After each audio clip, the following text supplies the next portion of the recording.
Yo, what's up?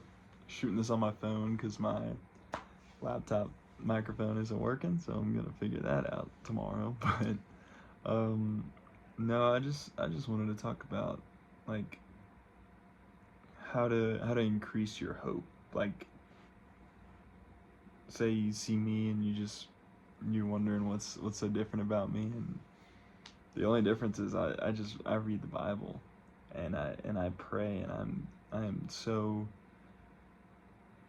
I just seek that. I look for it in the Bible because, and I used to do this, but I think a lot of Christians, we get caught up in, oh, just reading the Bible because God tells us to, right?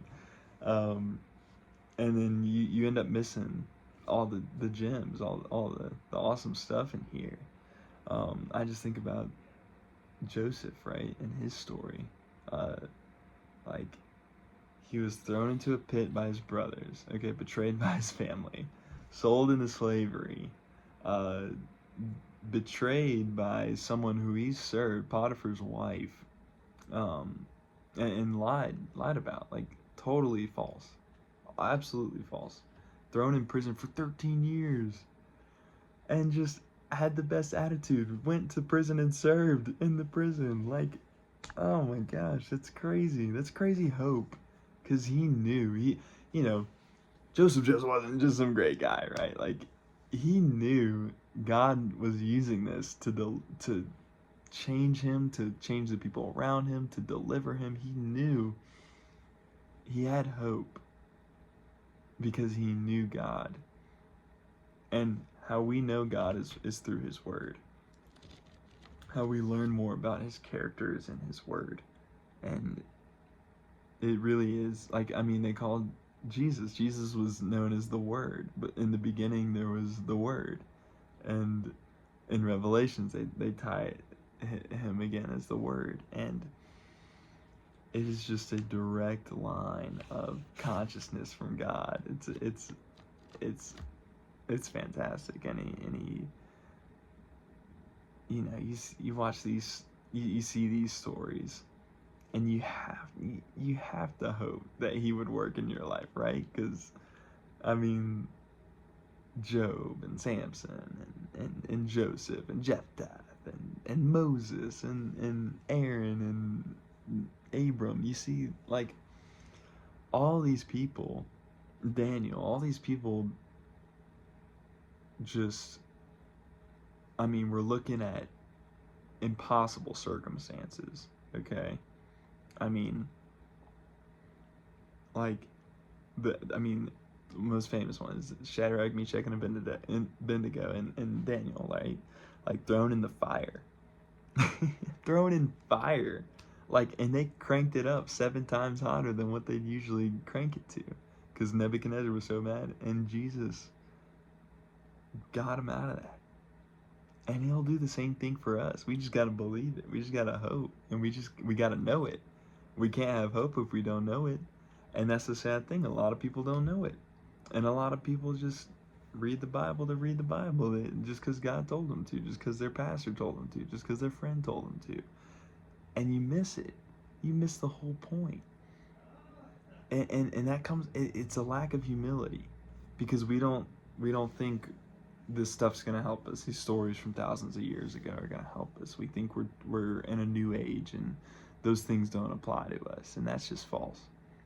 That's so false, because I can read this. I can read these stories. I love reading Joshua, because I'm literally, y'all, I'm reading through these stories about how he triumphed in Jericho, and then he got haughty and proud, and they went to go take out Ai, a way smaller community, and they failed. They failed miserably because they didn't have the love of the Lord, and that's my life. And then they repent, and they change, and they turn to God, and then God gives them victory after victory and gives them more land. And it's just, that's my story. I can see my story in that.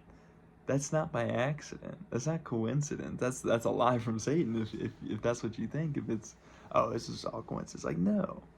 God put those stories in here to tell us about our lives, to show us the truth. And that truth is, he's here with us. and He wants to help us. We don't have to prove ourselves anymore. We are children of God, and He has accepted us. And it doesn't matter what we do. He's not going to stop loving us.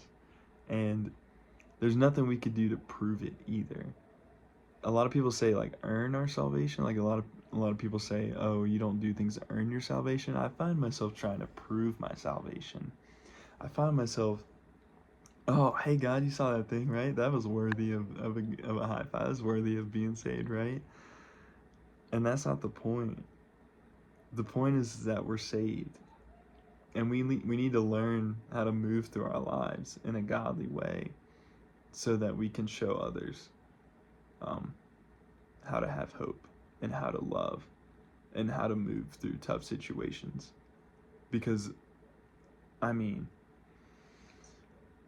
the world right now, y'all, is just broken. I mean, it always has been, but now more than ever, right? Like, people are just lost, and the deception now is just crazy. Like, it's all around us. It's in YouTube. It's in our schools. It's in the food we eat. There's all types of cancer stuff in there, and it's all for money. We all know that. Like, look around, right? The government's corrupt. I don't care what side you're on. It's not all above board there, you know? Nobody can faithfully, honestly say that the government is not cheating or scamming or backdooring, Nobody can say that with 100% confidence. And if they do say that, they're a politician. No, but it's why it's so important to be in this word. And I was convicted of this today because I could spend all day on YouTube, and that is the world. I mean, like, just person after person, just deceived person after deceived person, and they're just pouring into your brain, pouring into my brain, and it's like, I'll give God 20 minutes. And it's awful. I laugh about it because we all do it.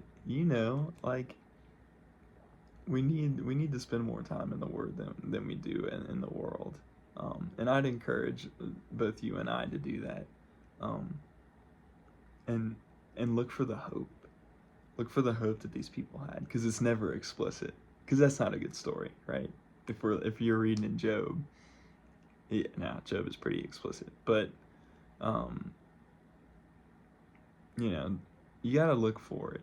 Look for hope. Look for faith. Look for love, because it's all over. And look for Jesus, because you can't have hope, faith, and love without Jesus.